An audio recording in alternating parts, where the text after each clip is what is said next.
Welcome, welcome. So we are now going to start the formal part of our presentation.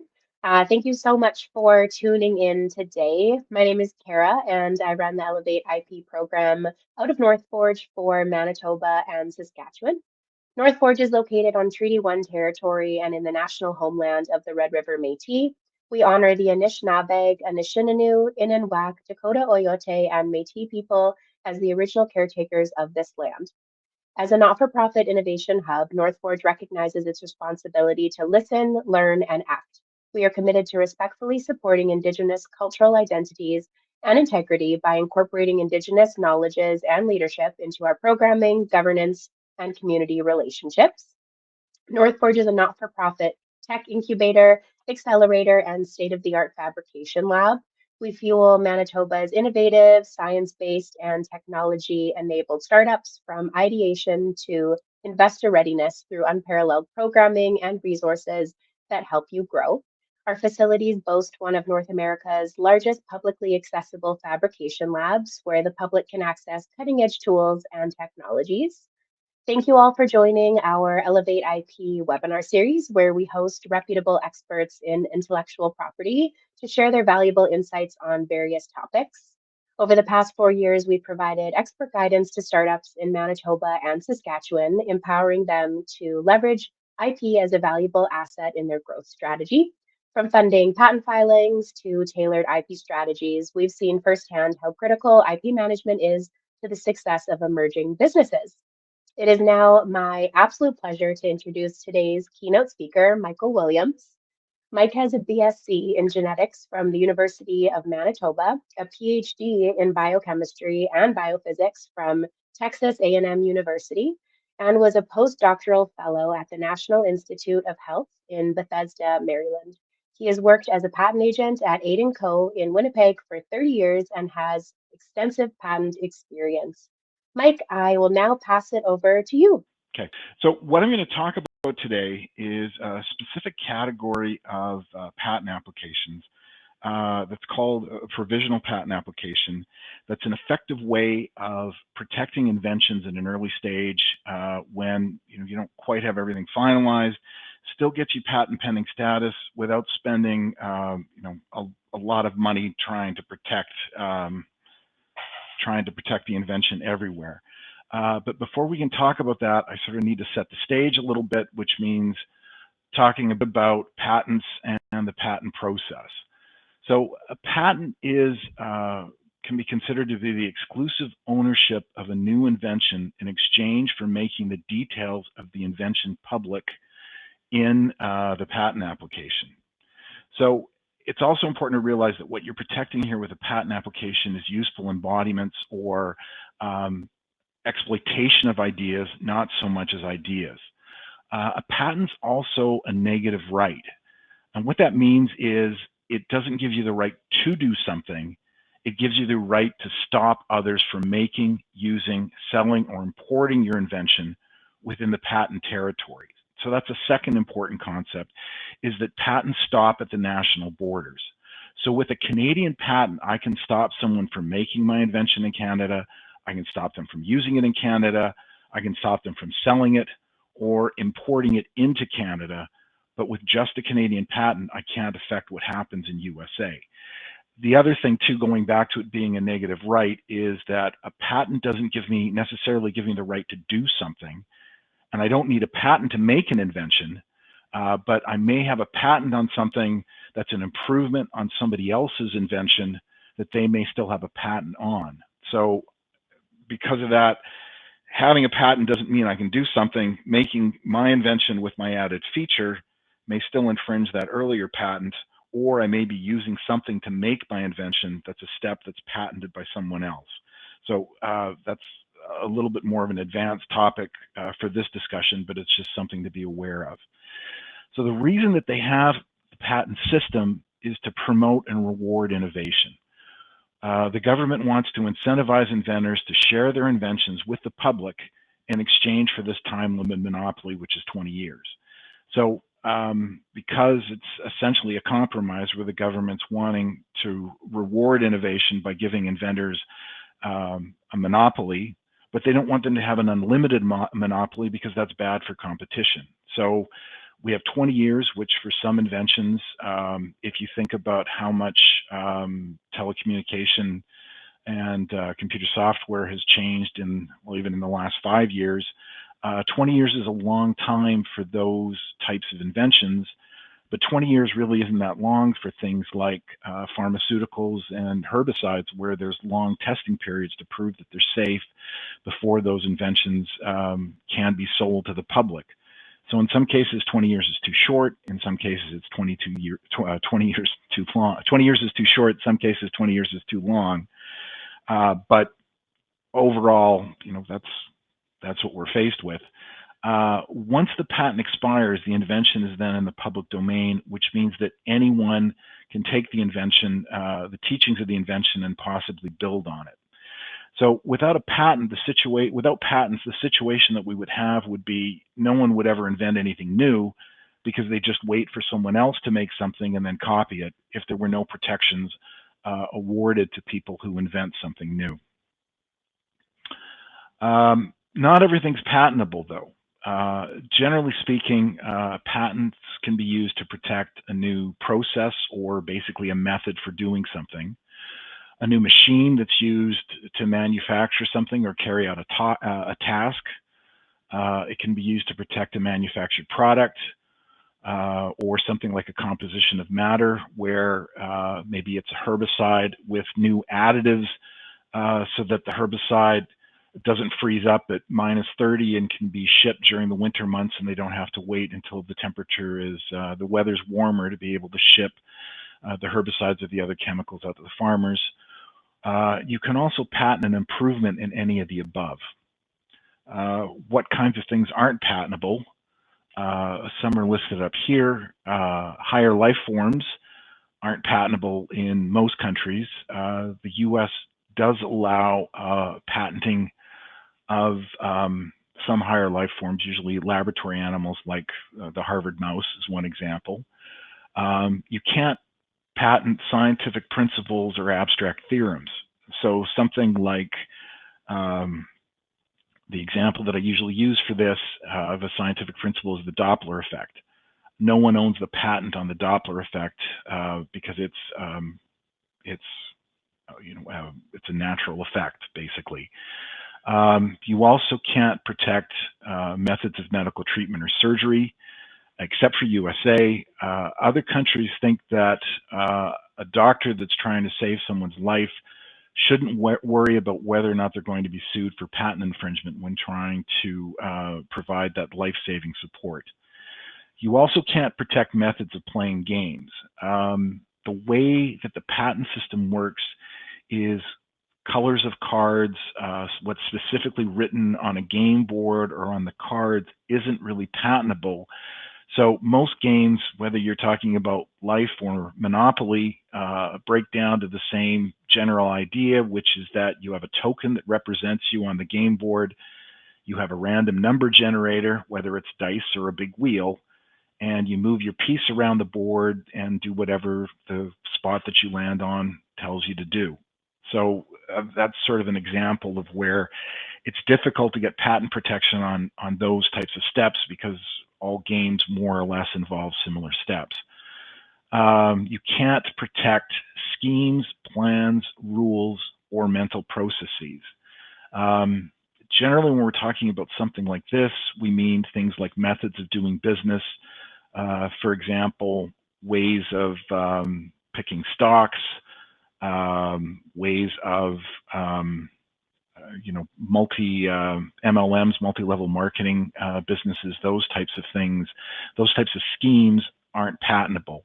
The reason that the Patent Office usually gives for that, or used to give for that, is that the outcome that different people get from carrying out these steps would be different, so that the patent's not reproducible. That used to be the old excuse for why it wasn't patentable.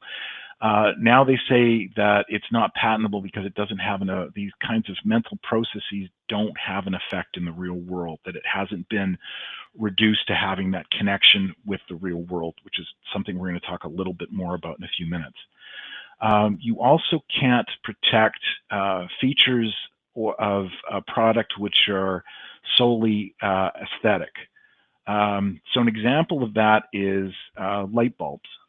Just about all light bulbs have the same kind of structure inside the bulb for producing light, but the bulbs can have very different shapes. Those different shapes are protected by what are called industrial designs, or in the US, design patents, where it's something that's different enough that there's people that want light bulbs with particular shapes. So there's something commercial there that should be protected, but it's not protected by patents because it's very difficult to describe the shape of a light bulb in enough detail with just words. You need to rely on the pictures. And then the question of whether or not there's infringement of an industrial design is by holding up the light bulb that's for sale and looking at the industrial design or design patent and seeing how similar the two pictures are. You also can't protect forms of energy or products of nature.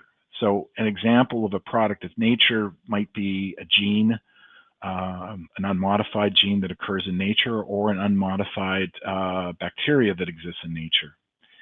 You also can't protect printed matter, like our example of the board games. You can't protect those by patents, but you can protect those by copyright. The actual computer programs are also protected by copyright because it's a series of written steps, and fine art is also something else that you can't protect with patent protection.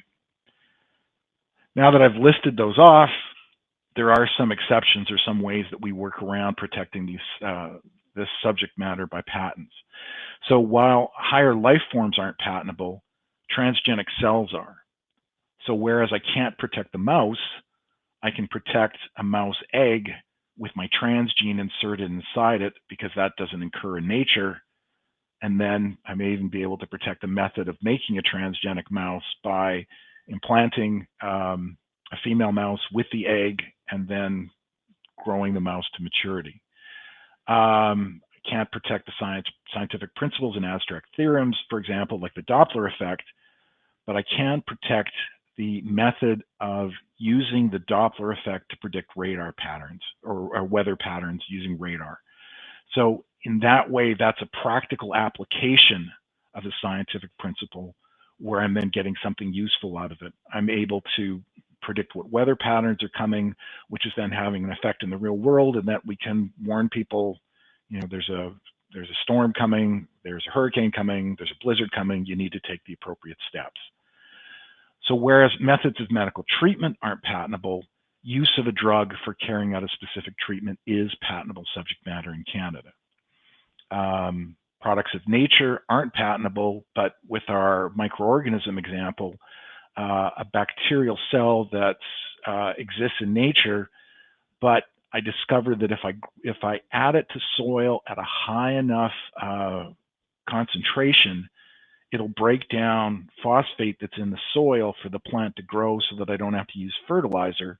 That's a patentable idea, and again, is an exploitation of a natural product of that bacteria that's having a real world effect.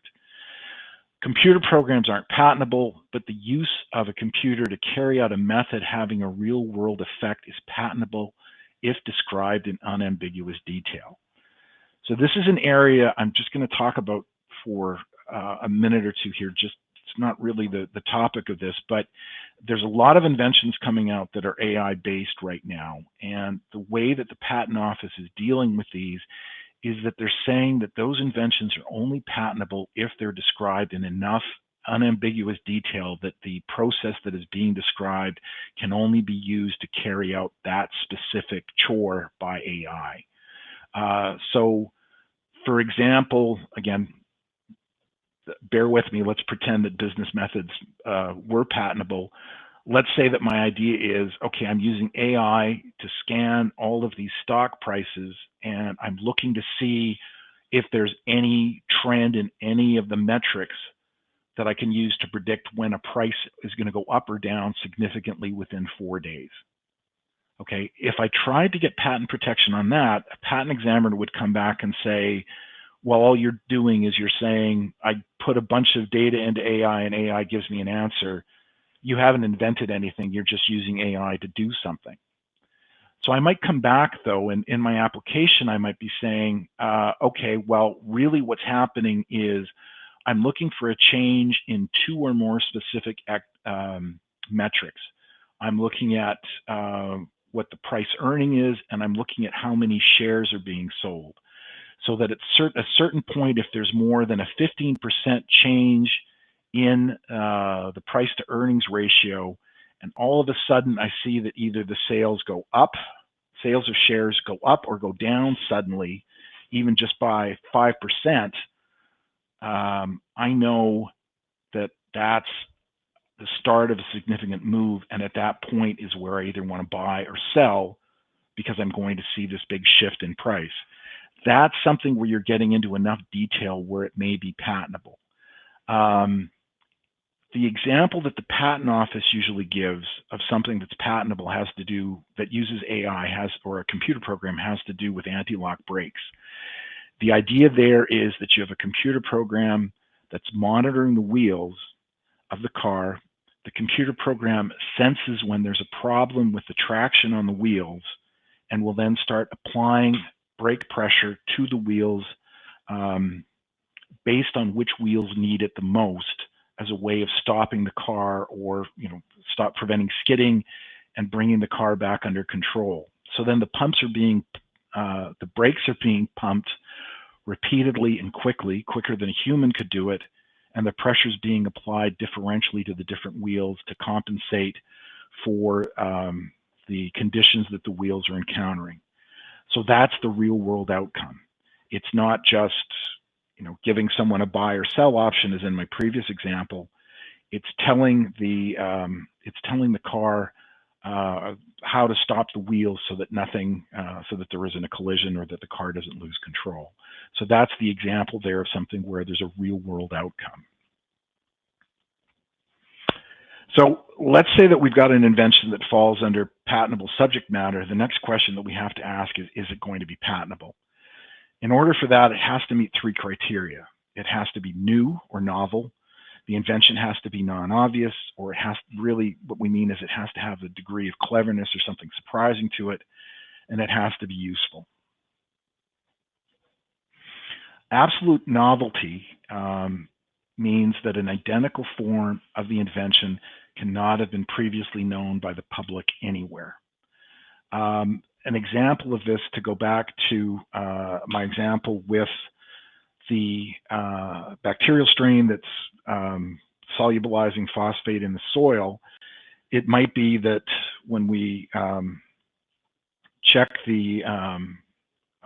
when we identify the bacterial strain, it may turn out that it's closely related but not identical to another bacterial strain, like in the same genus or family as another bacterial strain that's known to have those properties.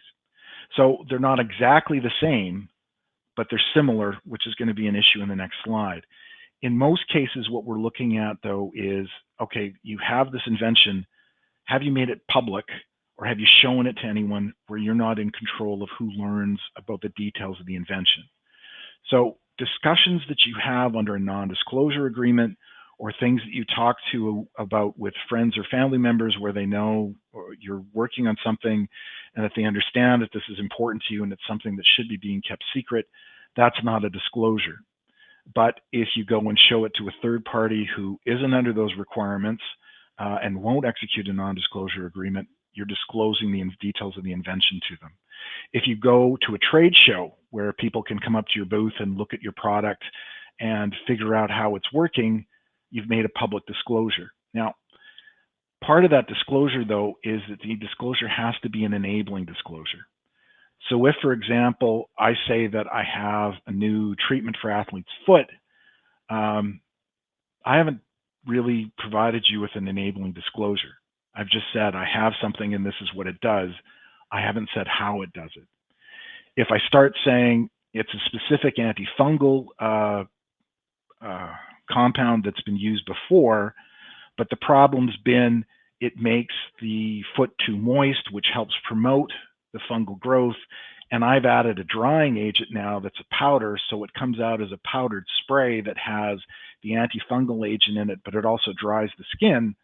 I've pretty much told you exactly what I'm doing, and that gives you enough detail that you can go and buy some of the antifungal I was using, buy some of the drying agent, and start trying different ways to combine it so that you can make your own spray.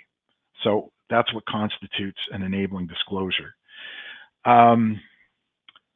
The other point here that's on this slide that's important to mention is that all countries now work on a system where the first person to file a patent application for an invention is the inventor. The way that it used to be in the past, and the US is one of the last countries to make that change, was it used to be the first to invent. So if you kept notes and you could show from your, for example, from a dated lab book when you had first reduced the invention to practice, you could file later than someone else but claim that you had an earlier invention date. The problem with this system is that it was raft with fraud, as you would imagine, and it led to a lot of money being wasted on arguing over who had invented something rather than working on commercializing something. So they've gone to this first to file system, which is much cleaner and much easier to determine who should be the inventor. Non-obviousness, as I was saying before, requires a degree of cleverness or inventiveness to be involved.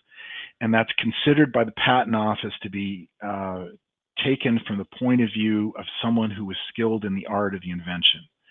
So with my bacteria example, the skilled person in the art would be somebody who had an agricultural background, preferably somebody who knew about rhizobacteria that grow in the soil of plants.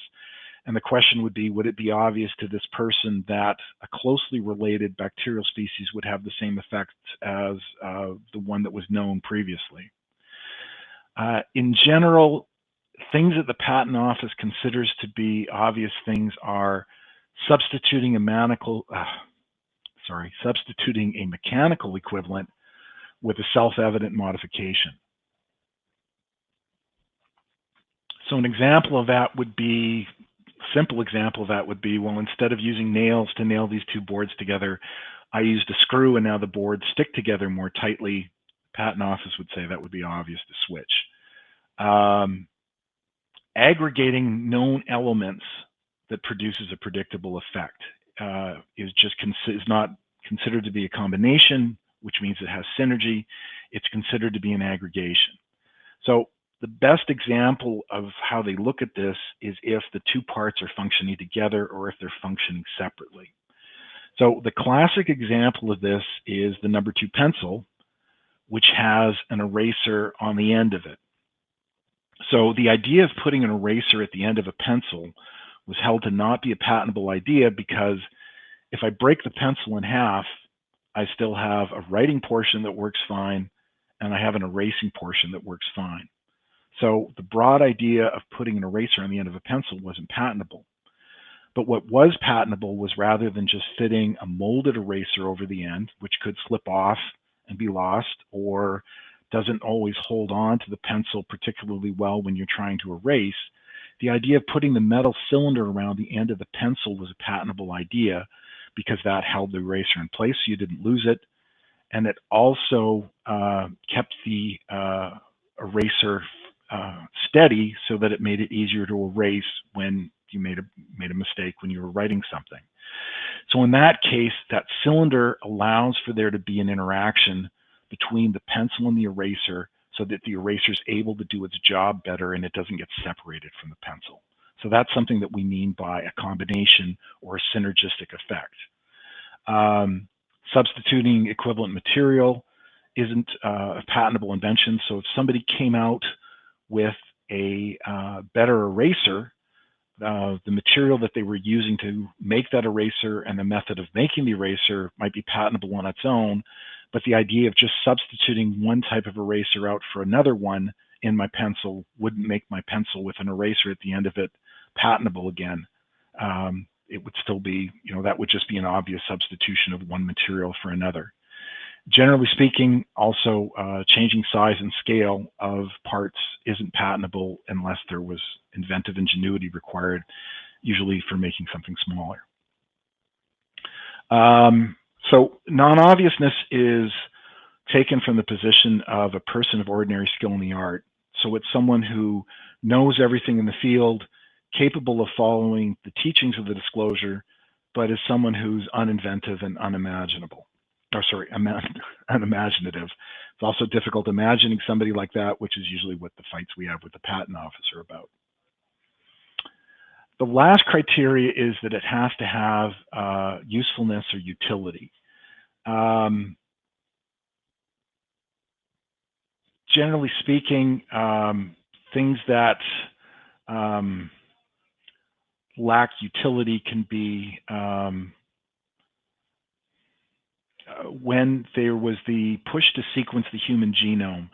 A lot of the DNA sequences there, the way they prevented them from being patentable was saying that there was no utility to just the sequence, just a DNA sequence, because that might be a gene, it might not be, it might be a pseudogene, something that's not expressed. So there was nothing showing that there was any, there wasn't a point where it was a useful product at that point.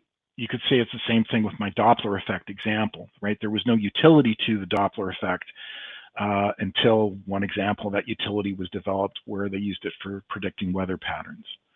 So basically, now the way the patent office looks at it as an invention is claimed has to operate or work in order for it to have utility.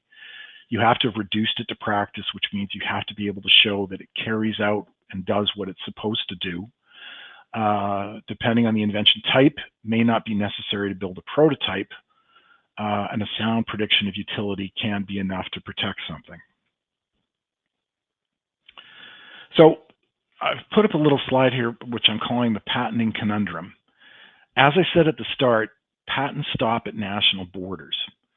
So this means that with a Canadian patent, I can stop what happens, I can control what happens in Canada, but I can't control somebody from making the invention in China and importing it into the US. I'd need a Chinese patent to stop them from making it in China, and I'd need a US patent to stop it from being imported into the US for use. The problem with that is when you're looking at the number of countries that there are, the costs for filing for patent applications, getting them issued to patent, and then paying maintenance fees on them on an ongoing basis becomes, prohibitively expensive. The most numbers of countries that I've ever filed a patent application in is probably about 20, and in 30 years, I've probably only done that 4 or 5 times. In most cases, 10 is a lot. A lot of people tend to just file in USA and Europe, figuring that those are the biggest markets. But it may also depend on the nature of the invention to decide where you want to file. So, for example, an invention that's specific for curling, you might want to file in Canada and Europe, but not really file in the US because there's not much of a market for it there.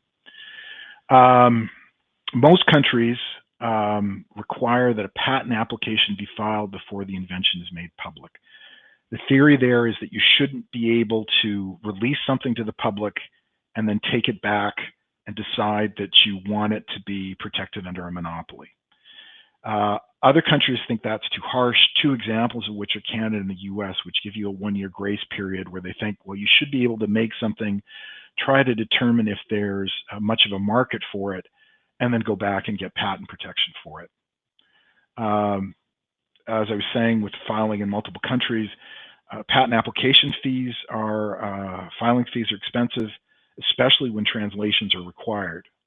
So with this situation, inventors would be required to spend heavily on filing patent applications before the invention had even been made public, where they don't really have an idea of how successful the invention may be commercially. So, that's a very difficult situation for people to be put in. So I've just put a little statement here at the bottom that patents are valuable, but they're also very expensive to obtain and maintain. So the solution for that is provisional patent applications and priority rights. All of the countries of the world, more or less, are signees to what's called the Paris Convention Treaty. If they haven't signed the Paris Convention Treaty, most of them have signed treaties with individual countries. The country I'm specifically thinking about here is Taiwan, which can't sign the Paris Convention Treaty because technically they're considered to be a renegade province of China, but they have treaties in place for claiming priority from Taiwanese patent applications with Canada and the US, among other countries. Signatory countries recognize the filing date of a patent application in another signatory country if a corresponding patent application is filed in their country within 1 year of the filing date. So what this says is I don't have to file in 5 or 10 or 20 countries to protect my invention everywhere right out of the gate. I can just file in one, pay that filing fee, make my invention public, see what kind of a market there is for it, and then within 1 year, if I go and say to the USPTO, okay, I filed in Canada, now I'm going to file in the US, and the US will say, okay, well, you filed this application in Canada on January 1st, 2026.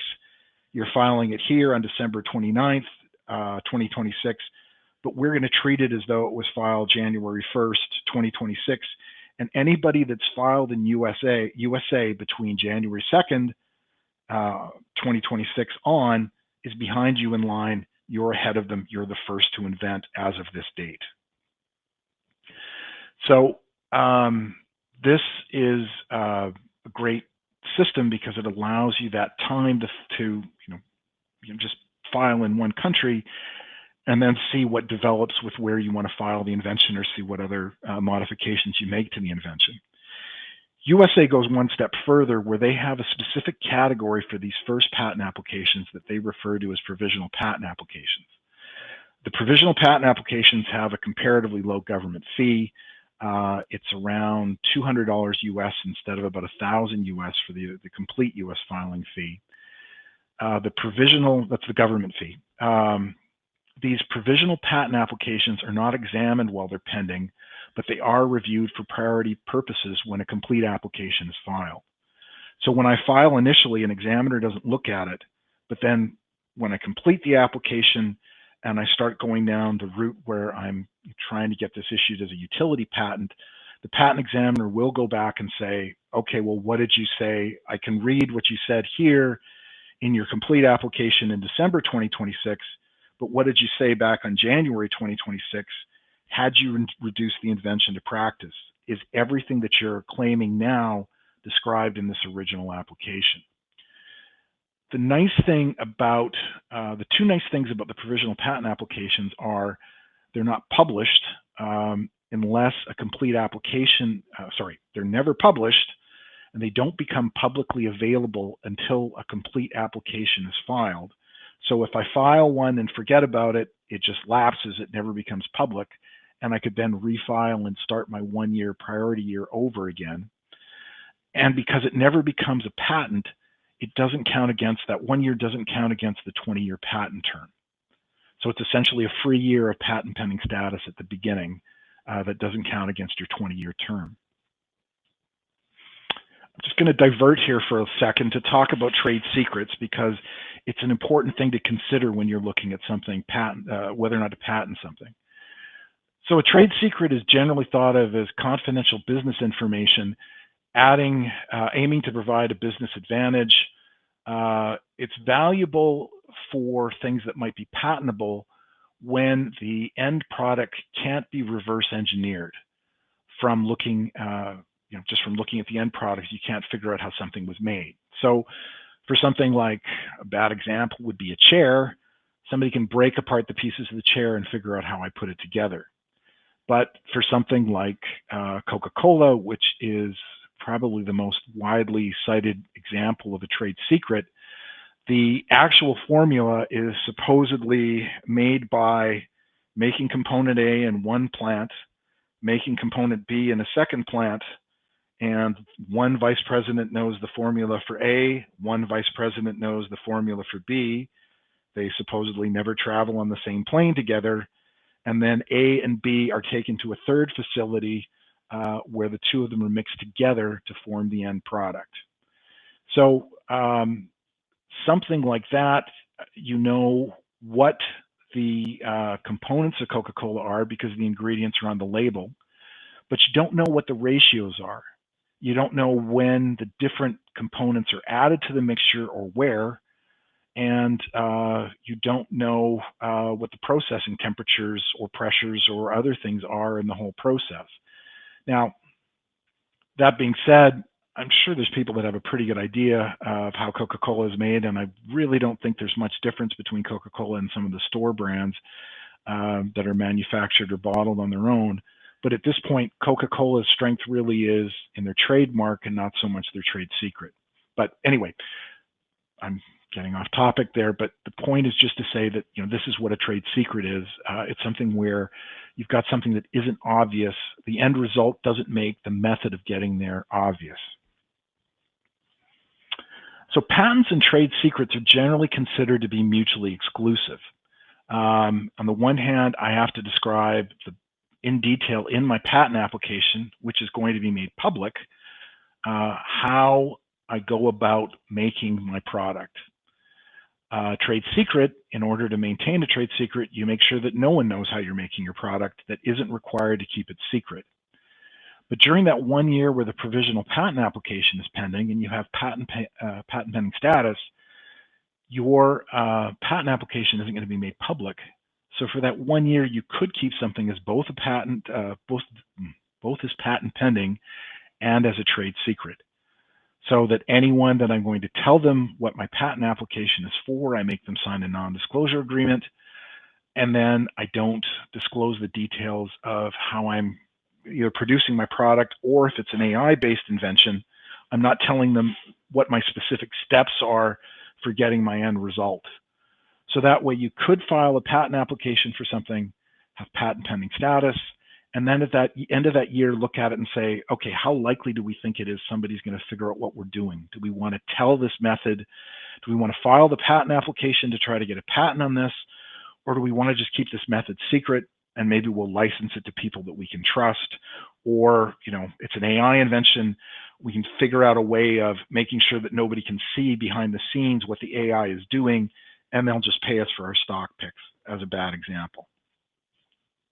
So that is something just to sort of keep in mind as we keep talking about this. And here for the patent filing considerations, that's the first thing I've got up here. Is this something that could be better protected by a trade secret? The other question to ask is, who is the patent going to stop?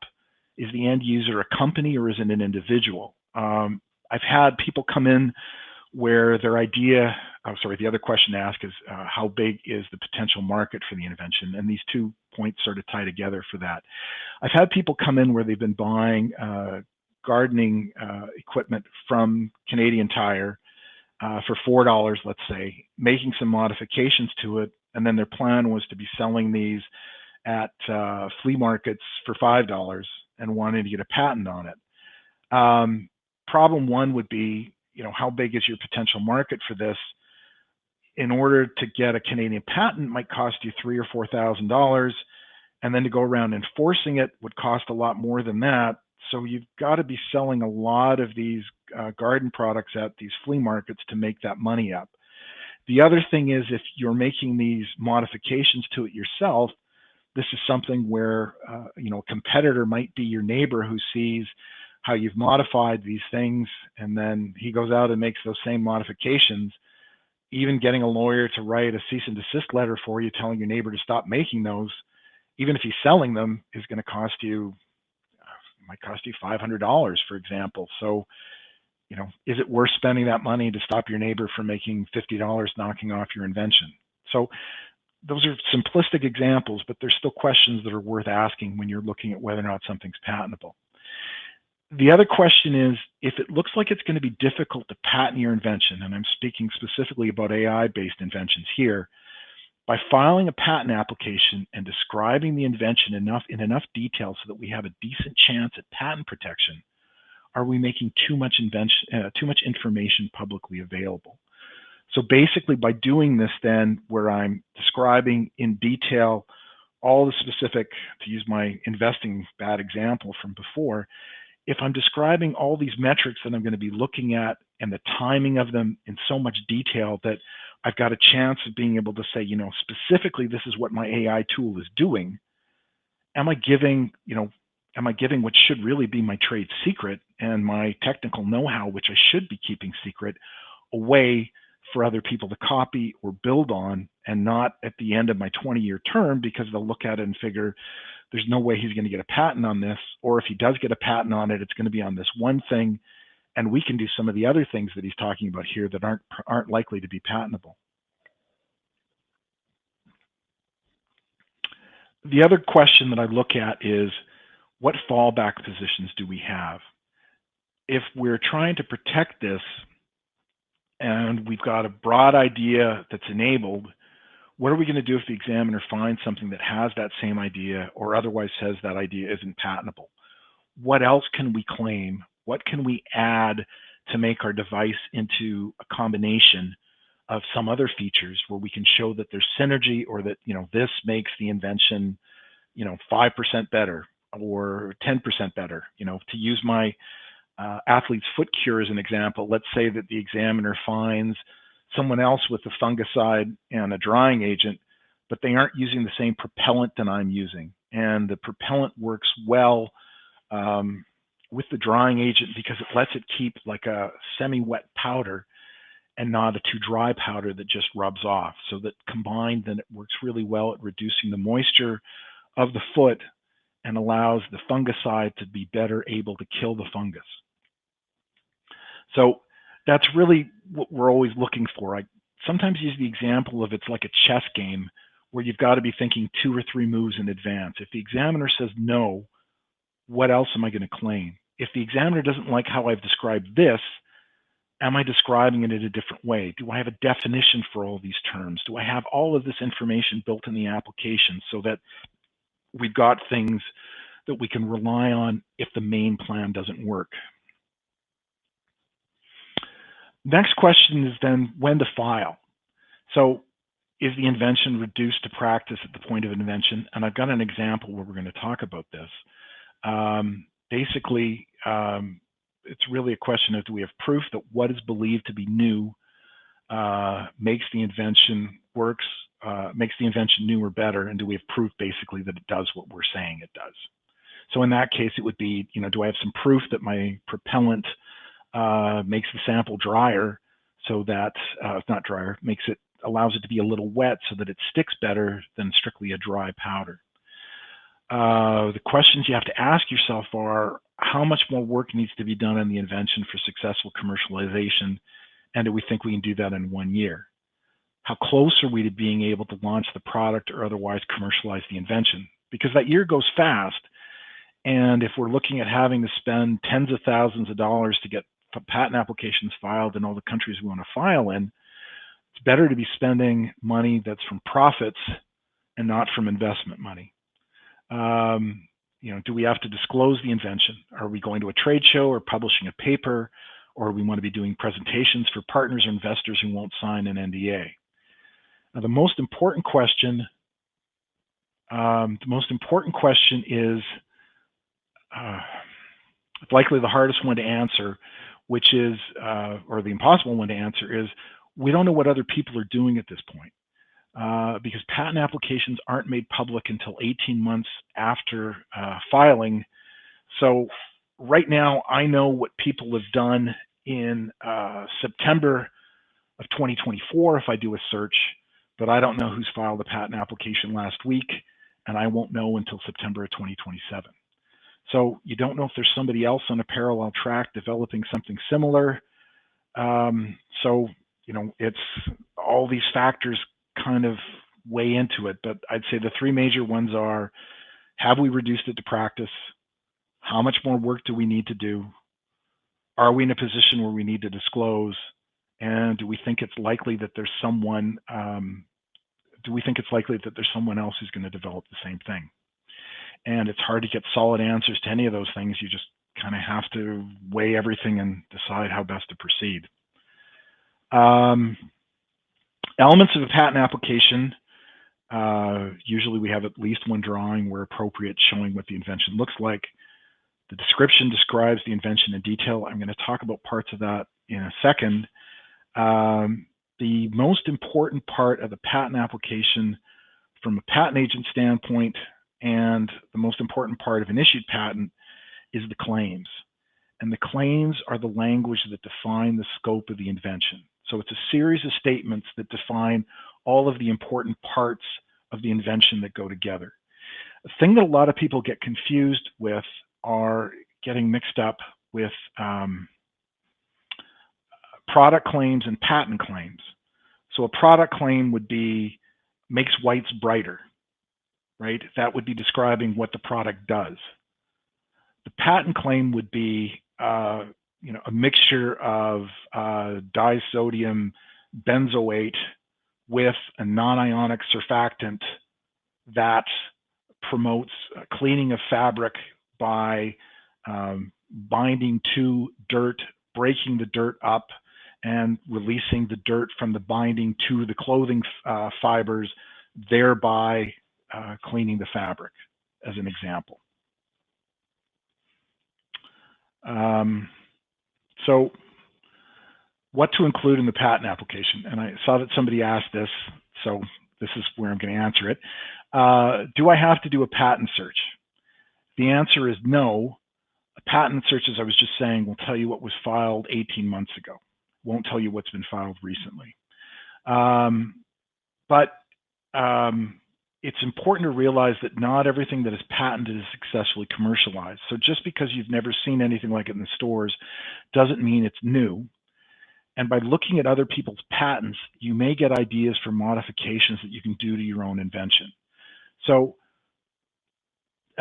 we can also describe the results from the patent search in the introduction to sort of set the stage for how the problem is being solved by the invention that wasn't solved by the earlier inventions. So for my bacteria example, I would probably describe the closely related bacteria that I'm aware of, and I might say, this bacteria is good, but it's not particularly hardy. It doesn't do well in temperatures below 15 degrees centigrade or Celsius, so it's not suitable for use with agriculture in Canada, because very often soil temperatures will drop. What is really needed is a bacteria that can survive exposure to temperatures of 4 degrees Celsius, which happens to be my new bacterial strain. So the question of whether or not you need to get a patent search done by a patent agent, my answer to that is, the way that we did searches when I started 30 years ago was we would send a sketch of an invention where possible, or a written description of it, to a searcher in DC who would go to the US Patent Office and manually search through that, the classification where he thought that invention would go, and see if he found anything similar by comparing the drawings or reading the abstracts of it. Now you can do that yourself by going to Google Patents, for example, and typing in keywords and doing a search that way. There are also a lot of other CIPO, USPTO, EPO, all have searchable patent databases. So there's not really any magic to doing a patent search. It's just a matter of putting in the time and looking at what you find. So the problem with it is, when you find what you're looking for, you know it, because you can see it and say, okay, yeah, this is exactly what I was doing. But when you don't find it, you don't know if it's not there or if it's just that you haven't found it. So how much additional searching do you do, and where else do you look, and how else do you define the invention? So it's a matter of, my answer to that would be, I can do a search, but you can do a search for free. I would say do your own search first and see what you find. And then if you come in and we look at it and it's like, well, I'm really surprised there isn't something like this out there, then, I would say maybe you want me to do some searching and see what I can find. It is helpful if you're looking at, you found something close, but you think what you're doing is different. It is a good idea to talk to somebody who knows how to read claims, who can explain to you whether or not what you're going to do is going to be infringing the claims of this patent. Or more importantly, they may be able to tell you, you know what, I looked and this patent's expired, so you can do whatever you want because the patent holder has given up their rights, they can't enforce it.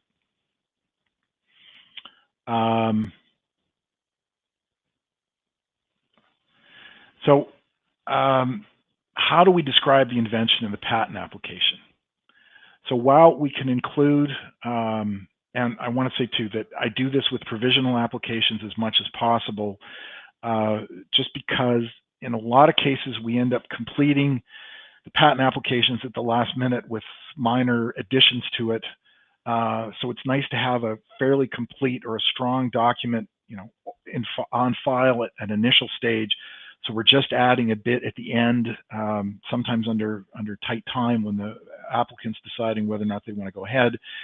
The other thing is that it puts you in a situation where you have the strongest description of the invention at that early date for supporting that you're the first to invent and that you did provide an enabling disclosure in that application. So while you can include drawings of the invention, the visual aids are useful. I strongly recommend including them, but I also recommend describing what's shown in those drawings in detail in the application. Especially, I do this with a lot of inventions from the university where they'll be, they'll have pictures of electron micrographs and cells showing different things in the cells. And problem one is Patent Office still photocopies images, or some of them do, Canada being one, and they photocopy everything at the darkest setting, which makes things difficult to read. Okay, I'm sorry, I'm going over here. The detailed description should describe in general what the important parts are and how they work. The individual parts of the invention or individual steps in general, followed by details on how these steps can be more specific, how the parts fit together or work together, speculation on alternatives or modifications that you could make, how the invention can be used, and then a best mode that describes the current way that the invention works best. While a claim section isn't required for the provisional application, I always put one in because I want to think about what the invention has to be and what the prior, and so I've got those ideas there. I also try to address the obviousness issues, where what the USPTO works on now for obviousness is that everything's obvious to try and expect success absent evidence to the contrary. It used to be that the examiner had to prove that something was obvious. Now the onus is on the patent agent to prove that something isn't obvious.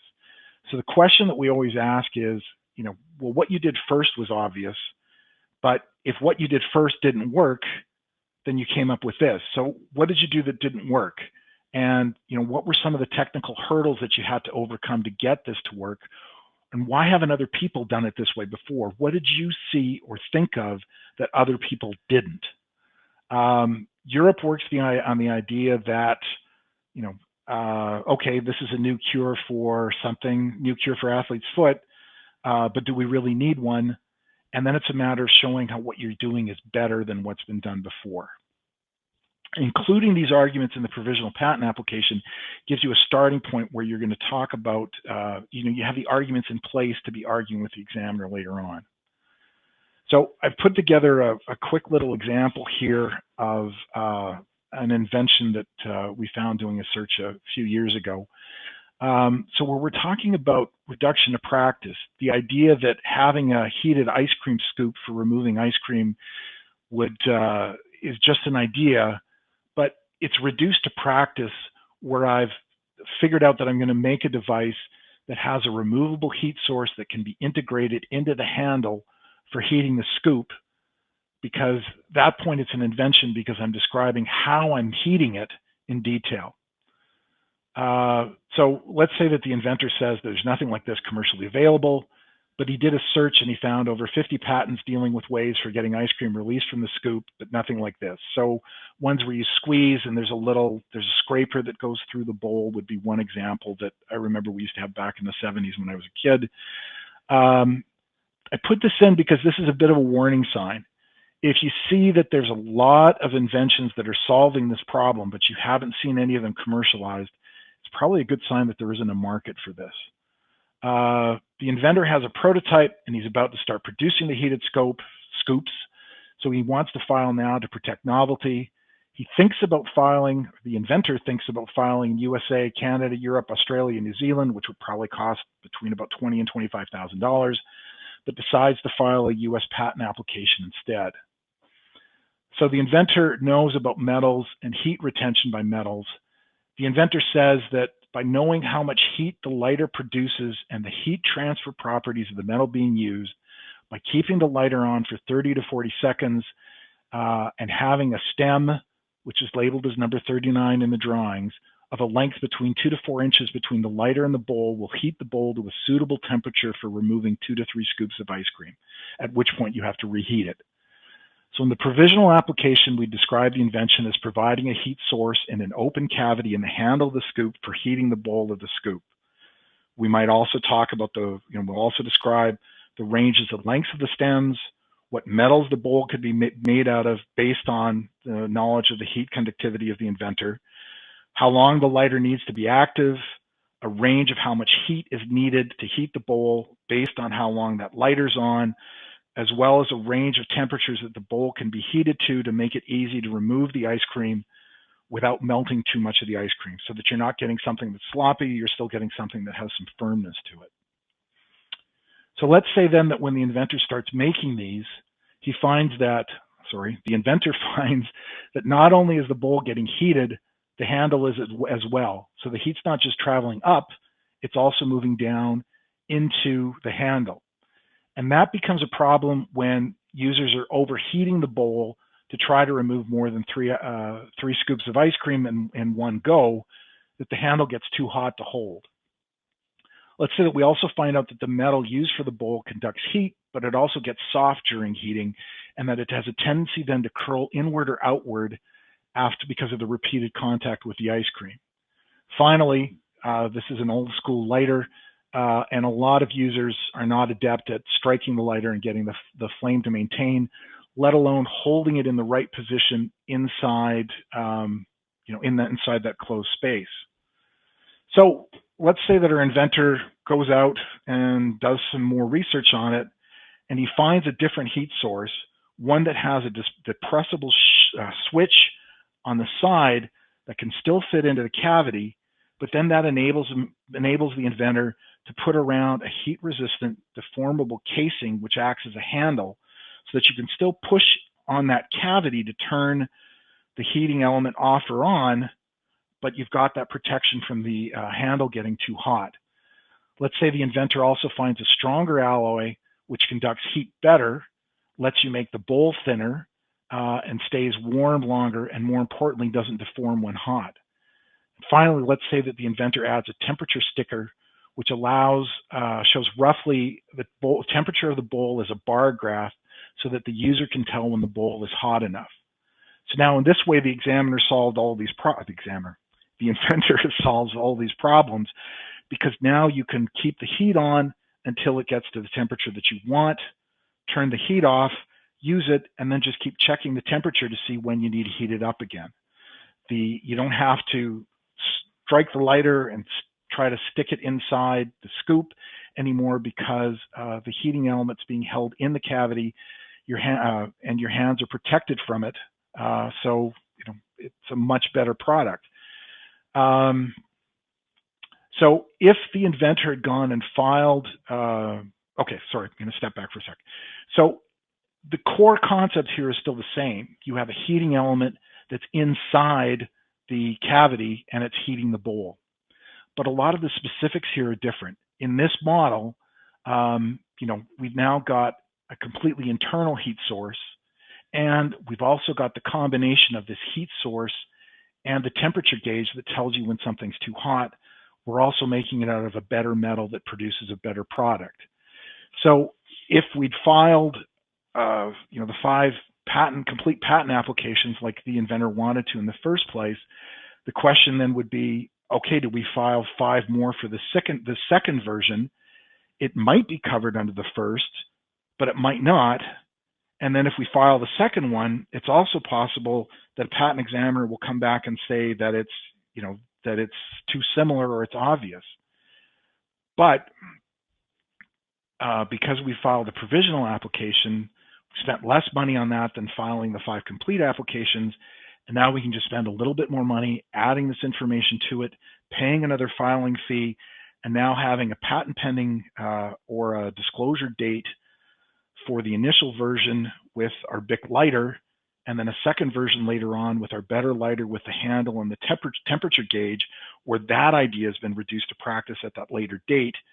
We can now have one unified application going forward where we're trying to protect that broad idea, but where we've got different embodiments defined in the dependent claims, where we've got the removable lighter versus the one with the integral heat source. And it may be that, at the end of the day, it may be that the $5 Bic lighter version is more popular, where people are buying it as an impulse buy than spending $20 or $25 on the more complicated one, and may not know that at this stage, which one's going to be more successful. Okay, so I'm very sorry I've gone over time here, but I just had a couple of closing thoughts here for this, for what I'm hoping everybody uses as a take-home for this. But provisional patent applications provide patent pending protection for novel information that is disclosed therein. So if it's something that you think is important to protect, it needs to be in that provisional patent application. While the provisional patent application should describe the best mode of the invention that you're currently aware of, and the best mode should be enabled, like how you get it to work should be described in the application, we also want to protect the things that would still be very good, pretty good, and good enough.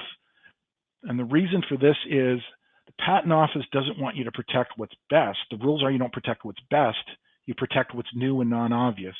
So the more scope of protection we can get, the stronger your patent is, the more people you're keeping away or further away from your invention. So to do that, we want to speculate on modifications that might be possible or different ways the invention could be used.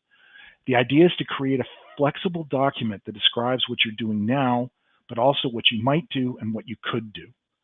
You may not be able to patent that specification, but the disclosure of that speculation could make it difficult for competitors to get their own patents on similar products. And the last point I want to leave everybody with is that the bar for experimental evidence for a patent application is much lower than it is for a research paper. So for a patent application, 5 repetitions at 3 different temperatures isn't as good as 3 repetitions at 5 different temperatures, is not as good as 1 repetition at 15 different temperatures, and that is definitely, in this example, not as good as 1 repetition at 3 temperatures with 3 different metals with 3 different bowl thicknesses, for example. Okay, so there was one question. So I got here some information on patents. Maintenance fees are, patent offices charge maintenance fees on regular intervals. The idea is that you want the patent office is asking for the fees to keep your patent in their system. The idea is that if the invention is unsuccessful or if you've lost interest in it, you'll stop paying the fees, and then instead of it having a 20-year monopoly, that the application may go abandoned after 5 or 6 years, or the issued patent may be allowed to expire after 5 or 6 years. So then that it's entering into the public domain earlier, so someone else may take that up and then start working on the invention and maybe coming up with something that does work. The sarcastic way that I usually describe that is the patent office figures if you're making money off your invention, they should be making money off your invention as well. In Canada and Europe, they start charging maintenance fees 2 years after the application is filed, and they charge that every year. USA, some countries wait 5 years to start charging you maintenance fees. USA is one that doesn't charge maintenance fees until after the patent is issued. Other question I see here is, I am ordering a smartwatch from China with a design similar to the Apple Watch, but it will carry my own logo and use customized software. Could Apple take legal action against me? I'd have to see what Apple's situation is with the patents, but I think the most likely thing that would happen is that Apple would probably try to claim that you're trying to pass off your watch as theirs because of similarities in either how it looks or how it's used. Large companies tend to do that, claiming that it's creating confusion in the marketplace, really without a leg to stand on, the idea being that they can spend a lot of money on litigation and you can't. Now, that being said, I'm a patent agent, not a lawyer. I would talk to a lawyer about that before you get into that too deep, but off the top of my head, that would be my concern. Thank you so much, Mike. Oh, there's one more question that popped up. You'll like this one. It says, can we hire you to file the patent application? I have never said no to work. Oh, one more popped up here. How to leverage the U.S. provisional patent for investment strategy, or how Yeah, can they use the provisional patent to approach investors? yeah. With the provisional patent application, you have patent pending status. The same as if you filed a complete application. The other advantage of filing in the U.S. is that what I've heard from a lot of people over the years is that when you're talking to investors, even if they're Canadian investors, they want to know what your situation is in USA because USA is the largest market, largest single market, generally speaking. I mean, it's not really, but in North America, it is the largest market. And when you start saying, well, I filed in Canada, but it's okay because of the Paris Convention Treaty, I have 1 year to file in the US and they'll recognize my first to invent rights. You've wasted 45 seconds of your elevator pitch explaining why you didn't file in the US when you can just file in the US. Okay, someone's asking about how much patent maintenance fees look like. They're very different on a country by country basis. Canada charges a small amount every year, probably, I think they started about, the government fee started about 50 and they probably go up to about 500 over the course of the 20 years. Europe is much higher because you are paying every every EEC country takes a small part of it, so you might be paying $800 to $1,200 every year. The US, because they only charge you 3 maintenance fees after the patent is issued, charges, I think, don't quote me on this, but I think it's about 1,000, 2,000, 4,000 US for each of the maintenance fees, each one doubling every 4 years. Awesome. Thank you so much, Mike. That brings us to the end of the Q&A and the end of the presentation. Thank you so much. That was fantastic.